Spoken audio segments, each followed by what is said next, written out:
Tonight on the Mike Tomlin Show, it's a short week to prepare for the red-hot Carolina Panthers. Coach Tomlin gives us a scouting report. We have the best sights and sounds from Sunday's win over the Ravens, and we meet a member of Steelers Nation Unite with a very unique name. All of that and so much more as the Mike Tomlin Show starts right now. Here we go. This pass is caught, and that's a touchdown. That's the way to work. Come on. He's hit that sack. The Steelers win the football game. Let's go.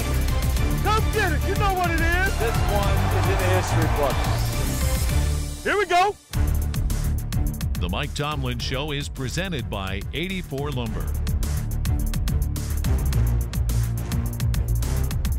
Hello and welcome to a brand new edition of the Mike Tomlin Show. I'm Missy Matthews. Sunday's win in Baltimore was Coach Tomlin's 50th AFC North victory of his career. He'll have to wait until the last game of the regular season against the Bengals to play for his 51st win. But for now, the Steelers remain at the top of the division at 5-2-1.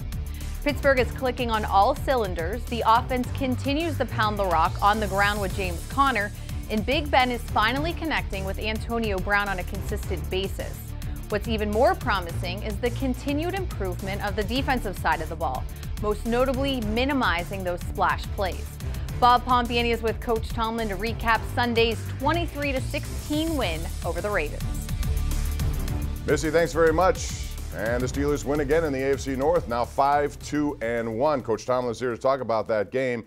You talked last week about red zone efficiency and third down conversions, both of which were problematic in the first meeting, but boy, that shifted in your favor quite a bit this week. Yeah, and we talked about the reasons why we felt better equipped in those areas. You know, we just feel like we got a better division of labor and understanding of our roles within that division on offense, and I think that allows you to operate at a more efficient rate. You know, they were a formidable group on possession downs, and you know that was the end of us in the first game. We didn't convert third downs, particularly in the second half. So, you know, our group took that personally, and they controlled that element of play, and thus allowed us to control time of possession and the game. And on defense, you know, we realized they got Joe Flacco and a bunch of new weapons and new receiving core guys and stuff. The first time around, I think we had a lack of understanding in terms of how all of that worked, because all three of the receivers were new and so forth. John Brown really was an issue for us. This time around, there were less unknowns, and we were able to get the necessary stops, particularly on the short fields when you needed it. Third down defense, real good for the Steelers, and Baltimore could not convert. And I think there are a lot of plays that you can look at, but to me, I looked at the tackle by Mike Hilton, who just continues to make open field tackles. And not only that, he went up against the 6'7". I don't know how many inches he gave away. We were talking about Andrews, the tight end. But that play specifically was a third down and goal, and it was a 4-point tackle, was it not? There's no question. You know, man, Mike is a very competitive guy. I'm not surprised by the things that he does. We ask him to do a lot, whether it's in coverage or in run game tackling or blitzing. He's game for it all, and that was a significant play in the game. And obviously, you know, Lamar Jackson created big-time issues for you, particularly in situational ball, red zone, and so forth. And that's what made it doubly rewarding to get those stops, because they continually mixed in 8 and, you know, did the things that they do down there that has made them really successful thus far this season in that area of play. Are you concerned at all about Chris Boswell? We do a post-game show. A lot of people, you know, look to the miss yesterday. But you have a lot of faith in him, always have. You keep going back to him. Is there a concern level there at all? None. You know, Chris is a talented guy. You look globally, there's been a few issues globally. I'm not trying to paint with a broad brush. I just, you know, I got a great deal of belief. He's got money in my emotional bank account. That guy's kicked us out of too many stadiums and recently. So, you know, we'll get through these bumps in the road that we're crossing right now. That guy's a big-time kicker, and he'll continue to show it. Here as it turned out, Josh Dobbs came in. You can argue that was the biggest play of the game, at least given the fact Baltimore had just scored. They're pinning you back deep in your own territory. Ben gets hurt, but that's a gutsy call to let him. What has he shown you to give you the belief he can deliver in that, a 22-yard completion? You know, just moments aren't too big for him. He's a competitor. He's been in challenges.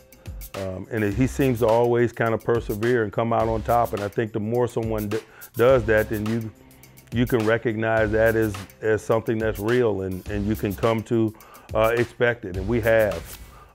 He's been in quarterback battles here and has persevered and has established the role that he is now. He did the same thing at Tennessee. People often forget before he became the multi-year starter at Tennessee, he was in a three-headed battle at Tennessee with Peterman and other guys. He won that battle, and Peterman came to Pitt, and I think the other guy transferred to Memphis, and the rest is history. So he is no stranger to competition. He has won a lot of those battles, and I think that's just a reflection of who he is as an athlete and a quarterback.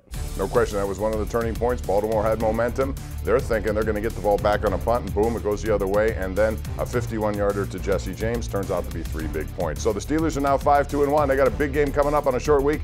It's Carolina, 6-2 coming to town. Coach Tomlin will talk about the challenges they pose a little bit later in the broadcast. Missy, let's head back over to you. Thanks, Bob. The Panthers hired Norv Turner as their new offensive coordinator this offseason, and so far it's been paying off in spades. Quarterback Cam Newton and company will be a big test for the Steelers defense. Coming up right after the break, when you beat a division rival on their turf, you just want to keep watching those highlights over and over. Shot, Antonio Brown slips 2 tacklers and takes it in for the touchdown. The Steelers' official mobile app brings your game day experience to a whole new level.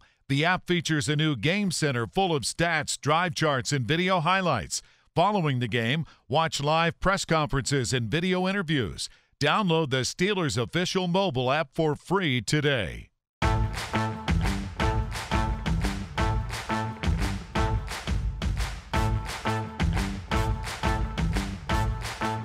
Meeting all the, the football players. And then also just spending time with my best friend over there because she loves them. She's a big fan. So I'm just here to support.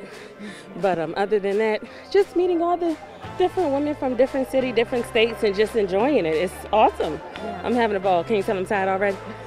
Well, the drills are fun because you see the kinds of things that they do. And then, like with Bud, just getting a little bit of his personality in there and finding out a little bit more about him rather than just what you see on the field in a uniform. Thank you. 1, 2, 3.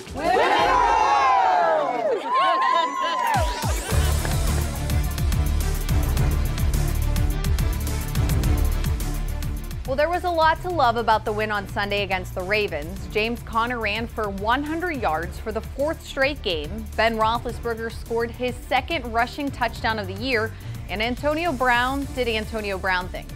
The defense held Baltimore to just 61 yards rushing and just over 200 yards passing, so all in all, a pretty good day for the black and gold. Here are some of the best sights and sounds from that win. They met in week 4. It was a decisive Ravens victory, but a lot has changed over the last month. The Steelers a slight underdog here this afternoon, and it comes down to this, Tunch.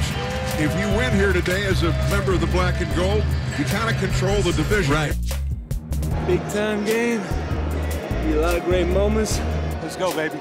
It's go time. Through the good, through the bad, through the ugly. Today, remember how fortunate you are to go out there and play. Remember how blessed we are. Let's go get it done today. Playmakers on 3. 1, 2, 3. Playmakers. Let's go!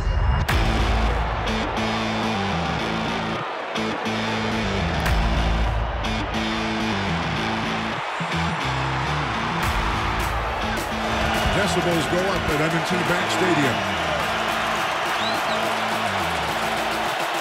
Steelers trying to take the lead. Roethlisberger hooks a pass underneath. Caught by Conner. He's got the angle. Conner fakes his way in for the touchdown. You can say what you want about James in the running game, but it starts up front, and we go as those guys go. Gets the snap, 4th down, throws the pass, it's caught on the in-cut. Juju Smith-Schuster, wow, and he took Jimmy Smith for a little excursion. That is James Conner, he's still on his feet, he's zigging and zagging, taking people with him. I love the way James, he runs so hard. Steelers trying to add to their lead. Quick hitter to the outside, Antonio Brown slips 2 tacklers and takes it in for the touchdown. He just got rid of that tackler with a little shake and bake, and finally it was him into the end zone. Oh, he put a move on Tavon Young. Tavon Young got up and said, I lost a piece of my uniform. Can you please find it for me, Mr. Official? Well, Mike Tomlin was really pleased in how they handled Lamar Jackson and Joe Flacco in the red zone, holding them to field goals. Roethlisberger bulldozes for the touchdown. Big Ben. And the Steelers pull off an unbelievable drive of 75 yards, taking up more than half of this third quarter. Steps up, starts to run. He's got some room. He's still running. Is he okay? No, he's down on the ball. It's hard to tell whether he caught it, in the breadbasket with getting the wind knocked out of him. Got the wind knocked out of him. Didn't feel too good. It is Joshua Dobbs, the second-year quarterback out of Tennessee. He goes empty set from his end zone. He's back. He throws the pass. What a throw! And what a catch! What a throw! What a catch by Juju! That's aggressive, fellas. Yeah, way to go, Josh. Flacco is dumped. Back at the 17, Stephon Tuitt came firing through for the Steelers. And what a ball game it was for the Pittsburgh Steelers. There's plenty more coming up on the Mike Tomlin Show. We get you ready for Thursday night football as Cam Newton, Luke Kuechly, and the Carolina Panthers visit Heinz Field. We get a scouting report from Coach. Don't go anywhere. Heinz Field, baby, let's go. This fall, we're hosting a few get-togethers at Heinz Field. Touchdown, Antonio Brown. How did he do that? Here's a big rush, and that is Cam Hayward with yet another. Come on by and join 68,000 of your closest friends. Touchdown, Juju Smith-Schuster. The Steelers win the football game, and what a game. For ticket information, visit Steelers.com.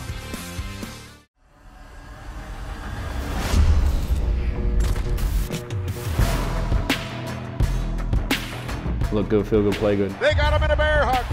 Antonio Brown, spectacular catch. The all-black look, like the Dark Knight. Ben Roethlisberger, the Steelers in their color rush uniform. Crosser, Brown, he caught it, fights to the goal line, breaks the plane. Touchdown, Pittsburgh. That might win them the division. The Mike Tomlin Show is presented by 84 Lumber.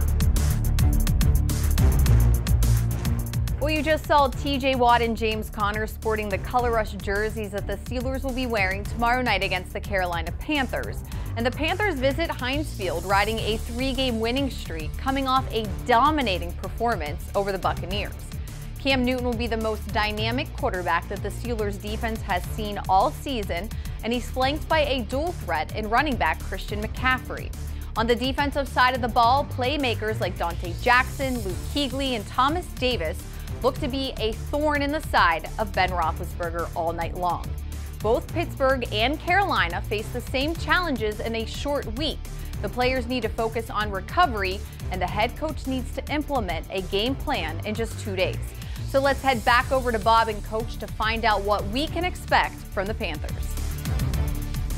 All right, Missy, always exciting to get night football at Heinz Field. It's Thursday night football, short week for both teams. It's also Color Rush week. Mike, do you like the Color Rush uniforms of the Steelers? I think they're the best in the league. I love them, but not a lot. Not that I spend a lot of time thinking about it. Well, really Kia would. She's into fashion. And I'm sure her opinion is more valued than mine.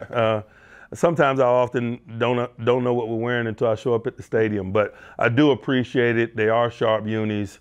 I know our guys really like them. All right, let's talk about Carolina. It's a team that's really playing well right now. 6 wins, 2 losses. They got a battle on their hands in their division with New Orleans, which is terrific right now. But I want to talk about Cam Newton. It all starts with him. Different kind of animal back there when it comes to how do you stop this quarterback? Because he can run, he can pass, he does a lot of stuff. Where does it start with you with him? He's uniquely talented. He's big, he's strong. He's a running threat. He's got ridiculous arm strength and accuracy. He can make any throw on the field. I really think what's going on with him is more of a product of the developing relationship between he and McCaffrey. Because you couple his talents with the multi-dimensional talents of McCaffrey. McCaffrey's a runner, he's a big-time receiving threat in and out of the backfield. That is what's producing this recent run that they're on in terms of them seemingly being unstoppable. And the other guys, they have unique talents and are challenging as well. Funches is a big body wideout. I mean, Funches is 6'5". I mean, you know, so some of the combat catches that he's able to make. Greg Olsen is a vertical threat tight end who's capable of stretching the field vertically and has been for roughly a decade. Samuel, their top draft pick a couple years ago at Ohio State, is a Percy Harvins type slot receiver. He's depth in the run game, jet sweeps and so forth. He's a gadget guy. He's also good in the passing game. So I didn't mention DJ Moore, talented rookie out of Maryland, big play, fast, speed receiver. Also Torrey Smith, who's missed a substantial amount of time with injury. Just imagine if they had Torrey out there with the deep ball receiving threat that he's been over the course of his career. So, and he may show up in this game tomorrow night. You know, they're a formidable bunch, but that's what you expect when you're playing 6-2 football teams. They're calling it a Norvolution down there in Carolina for Norv Turner, who knows how to utilize all these weapons that he has. What does he do best with that much kind of talent? Yeah, Norv is a window dressing guy. You know, he seemingly has a lot of volume within the structure of his offense, but he doesn't have as much as it seems, and it allows his guys to execute at a relatively high level. And then he dresses it up with personnel groups, pre-snap shifts and motions, and thus making it difficult for the defense to decipher what it is they're running. What about their defense? They have a rookie who leads the NFL in interceptions, and Action Jackson. He's making things happen. He's a very good tackler, too, from what I've seen. Action Jackson is doing really good work. I was at his pro day at LSU. He's both quick and fast. He's got really good ball skills. But to me, if you're talking about their defense, it starts with Luke Kuechly and the man that plays beside him, Thomas Davis. They're a formidable tandem. To me, they're the best 4-3 linebacker tandem since Urlacher and Briggs in Chicago in the mid-2000s. They've put together that type of playing resume collectively. They complement each other well. They understand what it is they're doing in Carolina, and they make plays in all situations. And very rarely do you get those two off the field. It doesn't matter what personnel group you run out there, you're looking at 58 and 59. And we all have been for a number of years, and they're playing at a high level in 2018. Two outstanding teams going at it tomorrow night. It's the Steelers hosting the Carolina Panthers. We will come back with a final word from Coach Mike Tomlin a little bit later. Missy, back to you. Thanks so much, Bob. The Steelers are 7-2 at home for Thursday night football, but 2-7 on the road. It is a small sample size compared to the rest of the league, but I would venture to say that it's better to be home for Thursday night. Coming up next, see the story of Eddie Steelers Gonzalez, a Steelers Nation Unite member who legally made the team name his middle name. Oh, the reaction when I start telling people about my middle name is like, first thing is like, are you crazy? The league considers rule changes annually. We want to keep the game competitively fair, and we just want to make the game as safe as we can make it. Recently, we expanded the horse collar tackle rule to not only include inside the collar, but outside the collar. Guys were being injured, so we expanded that rule. You talk to the players about why the rule is being changed, but then you also talk to your coaches about how it might change our instruction. You know, the game is evolving, and it's evolving for the better. Wasn't it the rock group, Bachman Turner Overdrive, that had the big hit, Taking Care of Business? Well, on both sides of the ball, the Steelers took care of business, and John Fox and the Carolina Panthers just couldn't deal with it. One of the things that you got to love about the Steelers is they didn't come into that football game taking the Carolina Panthers lightly. They knew they had to win out. They knew that there was still a lot at stake. Listen to the words of Mike Tomlin. He calls it December football. Here goes Clausen, he's in trouble! He's sacked back at the 5-yard line! They always make the plays they have to. And in this football game, whether it was the catch by Hines, whether it was Ben getting his nose whacked again, second time in the season, they were still ready to play. And they still played tough, physical football. And when you're at home in December, and the Steelers have always been strong in that regard, it's tough for the other team. And the Steelers took care of business.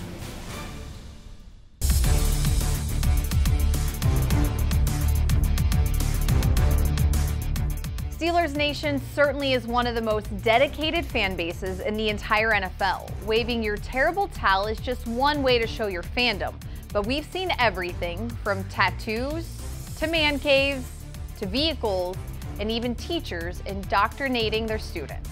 But just when you thought you saw it all, Steelers Nation Unite member Eddie Gonzalez needed government paperwork to make his love for the black and gold, well, legal.